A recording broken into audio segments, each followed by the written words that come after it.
So thanks, Ira, for the introduction, and welcome, fellow panelists, to this uh, quick round of conversation today. So I have with me uh, Sumit Singh, who is who is experienced product design and innovation strategy professional. He is the head of product design at the user experience at Havels India Limited, and industrial designer from NID Ahmedabad. And he is specialized in product design. He holds an MBA in strategy and leadership from IIM Calcutta. Sumit has earlier worked with multinationals such as Whirlpool, LG Electronics, Xerox PARC. In his current role, he focuses on generating positive user and business impact through design. I also have with me Nikhil Mittal, also an IDEA alumni, a graphic designer with extensive experience with textile industry. He is a graduate of BITS Pilani and the masters from NID. After joining Trident Group as a graphic designer, he quickly rose to lead packaging design and later headed branding and digital experience. As creative head, he handles creatives for print and digital advertising and branding for worldwide fairs. His multifaceted skill set includes web design, Android development, and painting.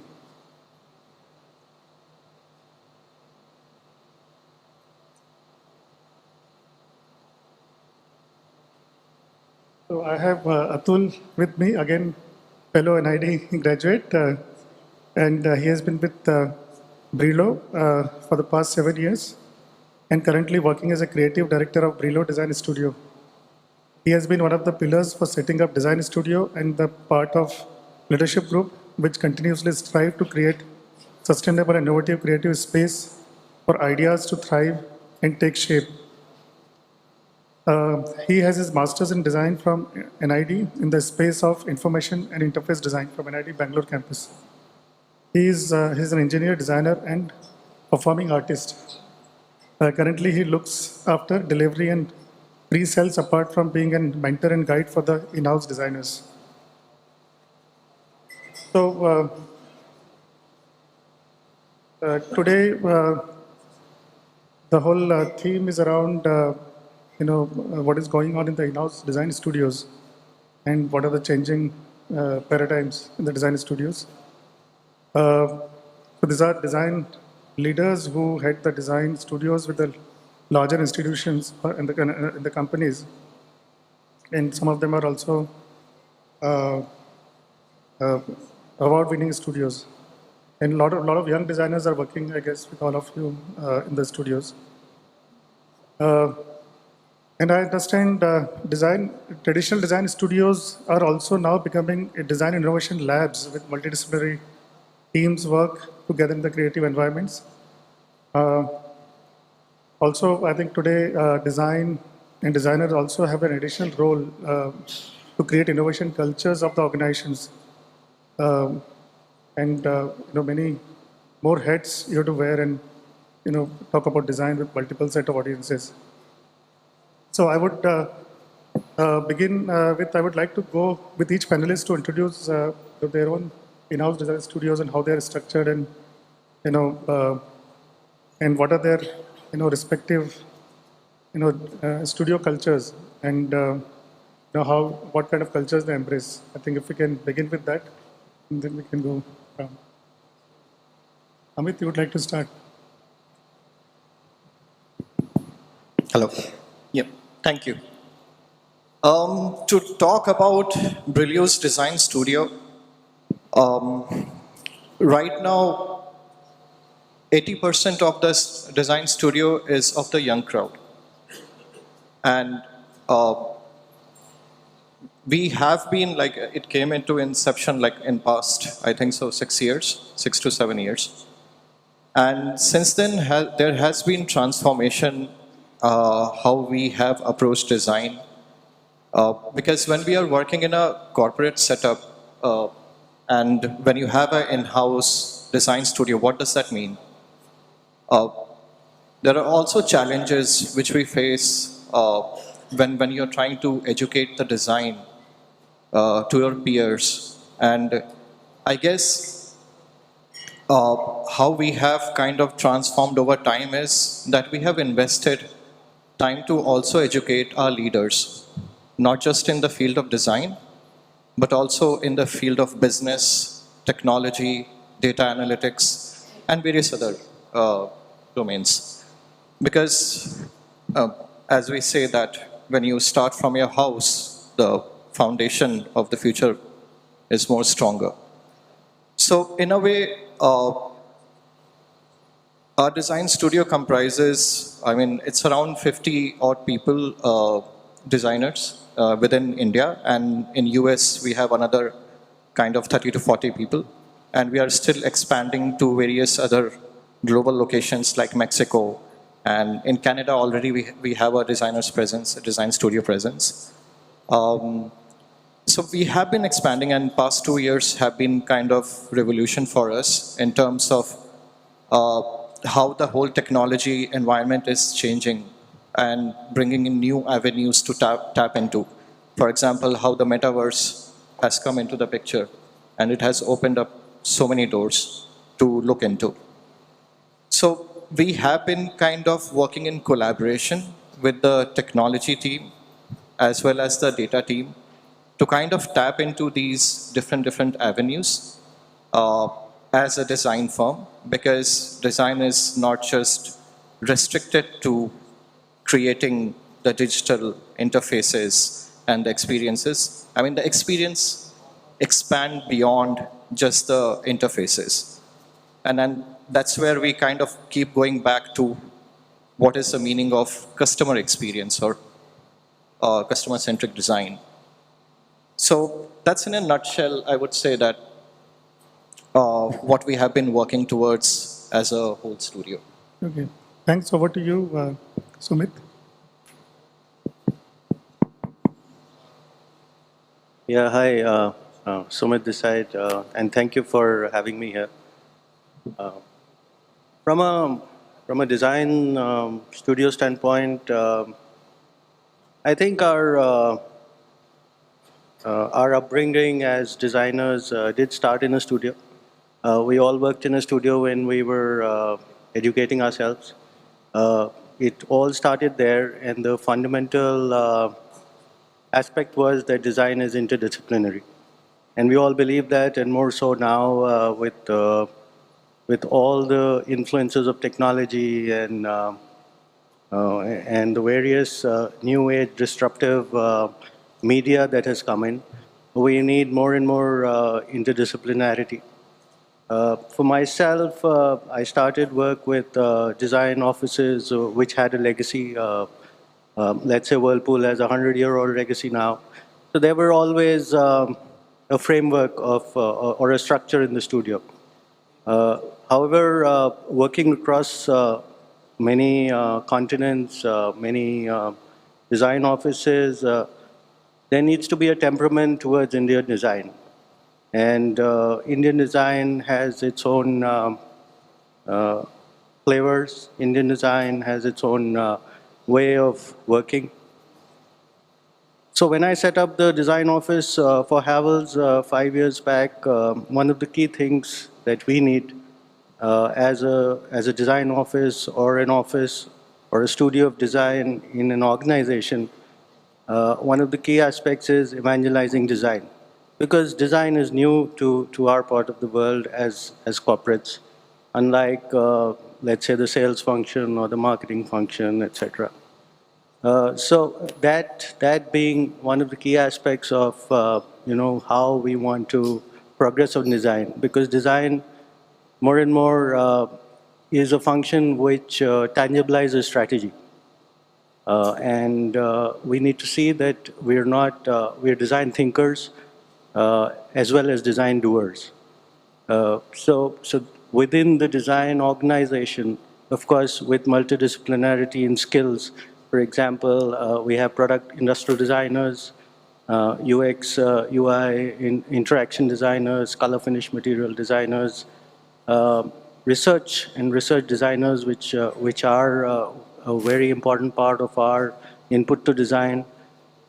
We also have cognitive scientists, so they're no longer trained designers, but designers who understand people. So I feel that it is organic, and we need to stay flexible, stay nimble, in order to meet the expectations of the consumers and of our client. So that's how the design office functions, the design studio functions, and I'm sure even in academia, we need to be kind of progressive and trying to see what's the trend, how let's say the disruptive technologies are moving, and then bring about our own scheme for a design academia or office to deliver design. Thank you. Yeah, thanks, Sumit. I think there is no voice in the monitor, so these are difficult to actually hear on the stage. So over to you, Nikhil. Uh, Hello. First of all, thank you so much for having us. It feels great to be sitting with the director himself and my guru Tarun sitting on the other side and watching us. So this feels great. So thank you so much for having us. We are a bunch of 5 members who have come from Trident today, and we in total we are around 50 designers, primarily members from NIFT, and Trident being the textile export house. And recently we have launched our own e-commerce portal, mytrend.com, and now we are venturing into the D2C landscape as well. So we have our offices established in US, UK, and the whole team sits in India, the majority of the team members. And it's quite, how we started. I had joined in, I think, May 2018, and June was the establishment, the origin point for our team, and we started with just a bunch of 2-3 members, and today we are 25 members running our show proactively. A lot of requirements we handle which comes from the business, but most of it is proactively. We are, building things and then, adding more team members, and, we also act as a bridge between,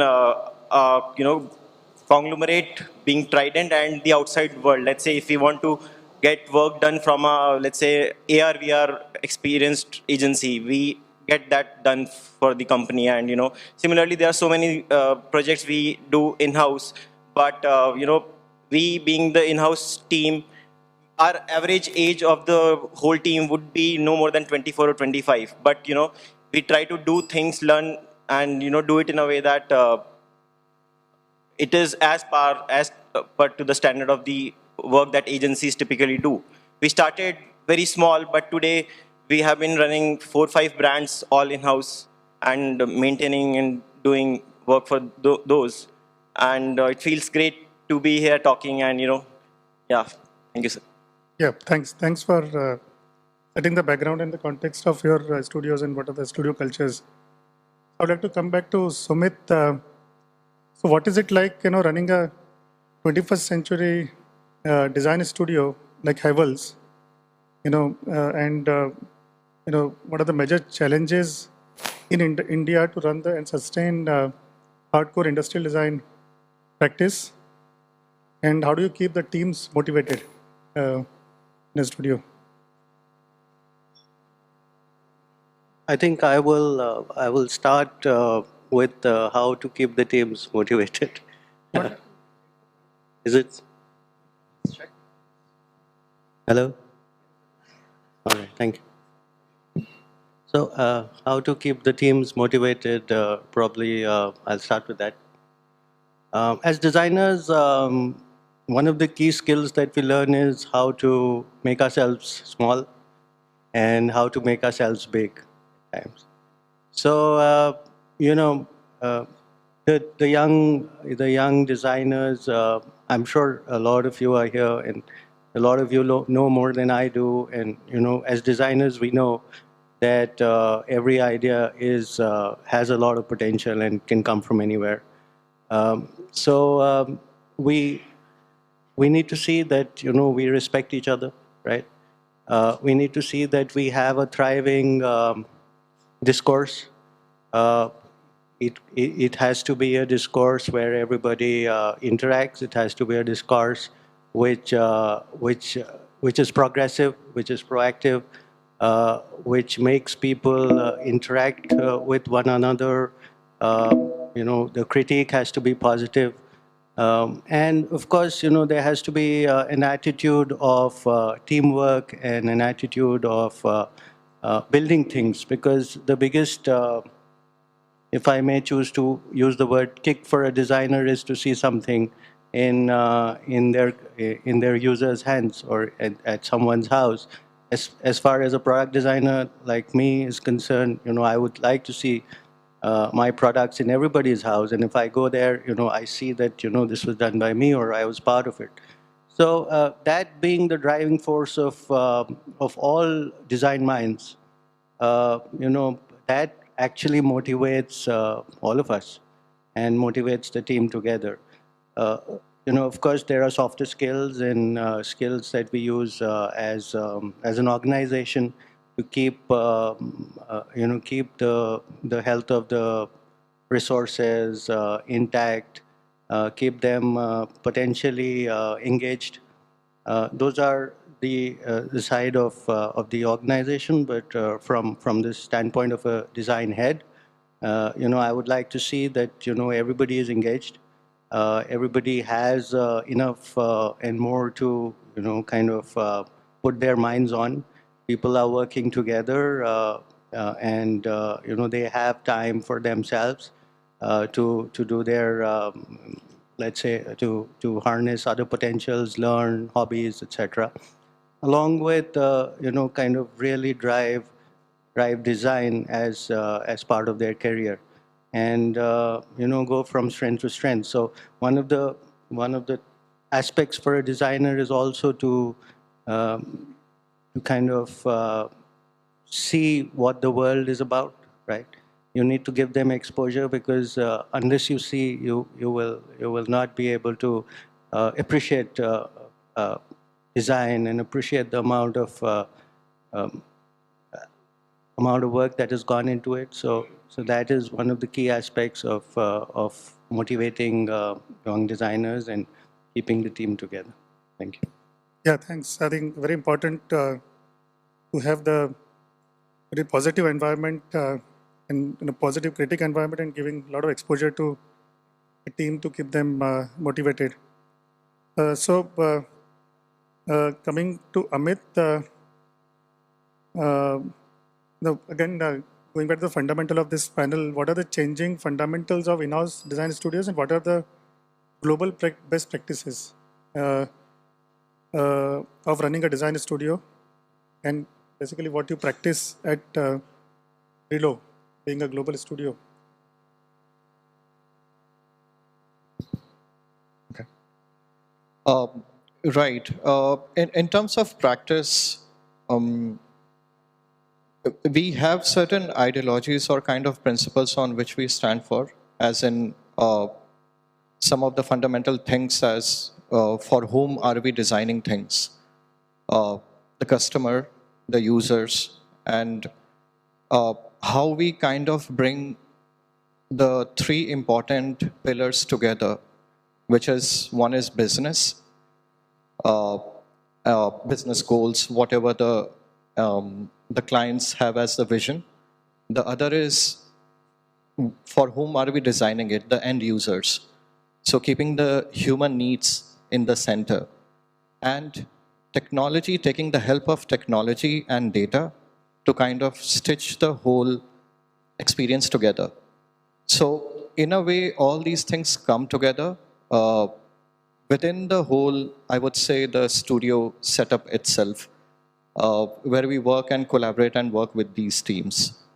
Apart from that, the designers, also could you repeat the question once again? Some part of it I missed. So the changing fundamentals of in-house design studios and the global best practices of the design studios. Yeah. Within your company and maybe around. Right. So I would say that we try to keep the things innovative and creative in the space of when we are kind of experimenting. So the experimentation is very broad. And then when we try to kind of converge into an idea, then we start to kind of filter out things and work together. So the whole ideation phase itself goes very broad, and we try to experiment as much as we can. And then keeping everything in perspective, we try to then converge into certain kind of ideas. Yeah. So being more process-oriented and experimental. Yeah. It's definitely process-oriented. So quickly moving to Nikhil, I think there is also bell ringing, so we'll quickly wind up on this. We got less time also. So in the larger scheme of things at Trident, how design studio within the company creates its own identity, and how designers are sort of keeping in sort of sync with management, and the how other departments see you in the Trident, as we move on. We have been actually lucky, and we have been working directly with the top management of Trident, and we are given opportunities and with full freedom to do things which typically a design agency or a creative agency will do, and we kind of function in that freedom, and we we are given opportunities to perform on work on projects which are typically outsourced by any manufacturer or any company. So recently we did the whole branding of mytrident.com all in house, and you must have seen that Nina Masaba ad also recently which he had launched. So a lot of it, the branding part of that was done in house, and such projects fills the whole team with confidence. And when we present all the young guys, uh, presenting to management with full confidence, and taking things from origin to execution all by our, at our end. So it's a huge opportunity for us, which we Yeah. take. So just the last, sort of question. Any of the panelists can comment on that. To keep the motivations up. Actually, some of the design studios around the world these days are also give chance to designers to work on self-initiated projects, and also sometimes consulting projects which are not conflicting with the in-house design studios to just to keep the saturation and motivation up. So do you see also that coming as a trend in future in the studios like yours? And any comments? How do you sort of keep up there? Yeah, so very rightly so, and this is very important. In our studio, which has now a strength of around 45 designers, multidisciplinary, we call these passion projects, and these projects are the ones that actually become innovative products in the future. We also have the possibility to kind of fund them or incubate them within our system, wherein if there is market potential or business potential towards them, we take them to the next level where they could be actualized. So definitely, this is a core aspect of our functioning. And thanks.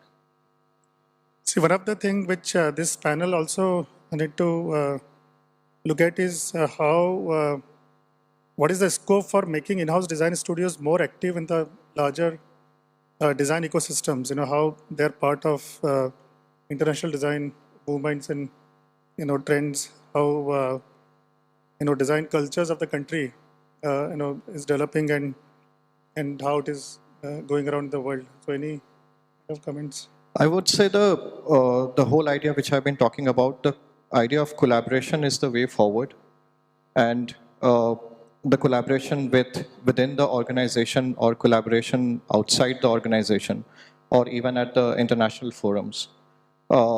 That kind of opens up the perspective of kind of experimenting and trying out things, which might work, which might not work. But the whole idea of collaboration, I guess, is the way forward. Yeah. Any comments from you? So while working internationally for our B2B customers, we get to visit international festivals like Heimtex in Frankfurt, and multiple such events. That a lot of times gives us insight into what is going in at global level, and we also keep a track on the latest trends that are going on. We have WGSN, which is helping us, and similarly, we get the primary research done from all renowned company, and then those commissioned research we understand and we convert the insights from there to product. Yeah, so we'll wind this up. And thanks all the panelists for Thank your you so much. Thank you. inputs and conversations. And yeah, I hope that we'll move forward with the new ideas and perspectives of design cultures in the in-house studios. Thanks, everybody. And over to the next.